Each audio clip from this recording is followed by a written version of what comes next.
In today's Photoshop lesson, we want to learn the basics of color space and which color space to use for the internet and which color space would be best for prints.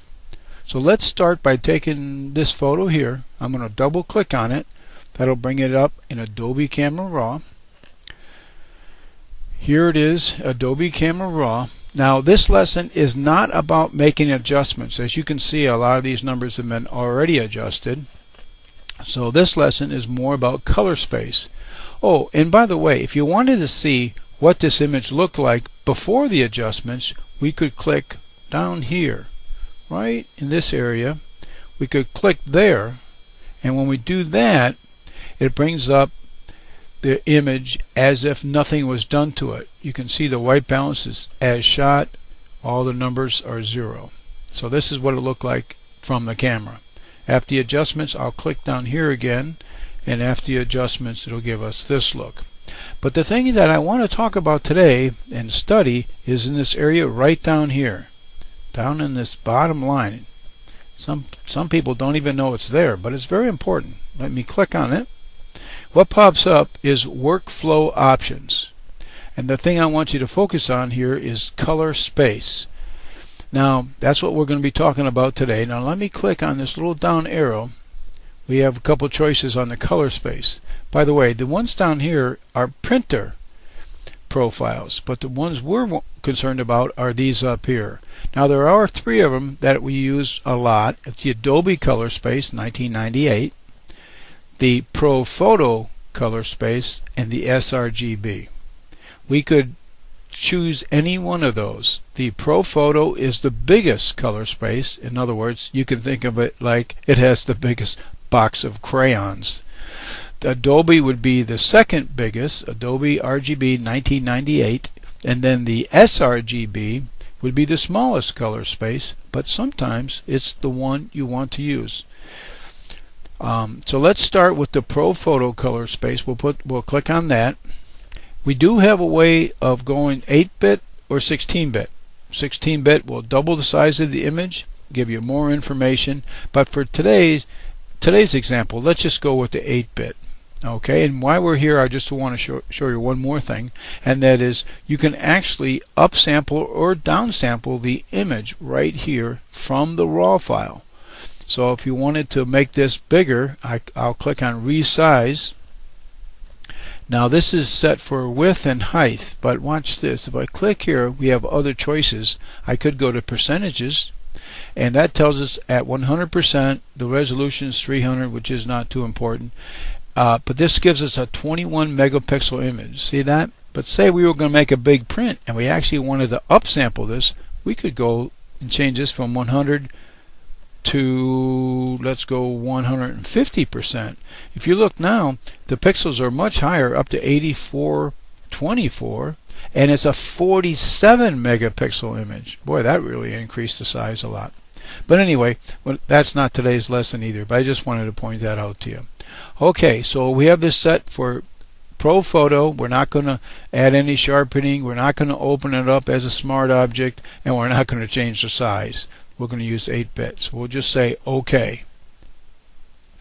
Now when we do that, as normal, this will open up into Photoshop. Now let me show you. If you click on Open, I better click here first. Open image. Now it'll open in Photoshop. Okay. Now here's our image in Photoshop, I hope. Now let's say the image is perfect and all we want to do is save it. We need to save it. Let's save it as a JPEG, or you could save it as a PSD. Either one would be fine. So, but let's go ahead and make the save. So we'll go, once it comes in, it's taking a while to come in. There we go. We'll go File. I'm going to click on Save As, and the shortcut, which I may use in the future, is Shift-Control-S. Okay. Now where are we going to put this? Let's click on this number 2 folder. We'll put it in there, and let's see, let's call it This was in the ProPhoto. Remember? P-R-O, ProPhoto color space. Okay. We'll click on Save. 10's okay. Okay, so now we saved it as a ProPhoto color space. Now, let's go up here. Now watch this. This is important. Edit, convert to profile. Sometimes we don't want ProPhoto. Even though it's the biggest color space and will make a beautiful print, sometimes you would want a Adobe color space. If that's the case, we can change the ProPhoto to Adobe. Let's read this. Source space ProPhoto. Okay, that tells us what our image is. Destination. Let's click down here, and we want to go to Adobe this time. Let me scroll up here. Where did it go? Right here. Adobe RGB 1998. Okay. Now I'm going to leave everything else just the way it is, not change anything, and I'll click on OK. Okay. Even though we've went ahead and changed the color space, it looks the same. But Photoshop is color space aware, so it knows how to make the changes to have the image look like it's supposed to look. But let's save this one too. We'll do the shortcut Shift Control S. That brings up to Save As. We'll go back in number 2. This time it's Adobe. Let me just take this out. A-D-O-B. Adobe color space. We'll save it as a JPEG. Number 10's fine. Okay. Now we're still in Photoshop, and let's change it one more time. This time we're going to go to Edit, just like we did before. Edit, convert to profile. If we look here, we see it's in the Adobe color space, but we're going to change this to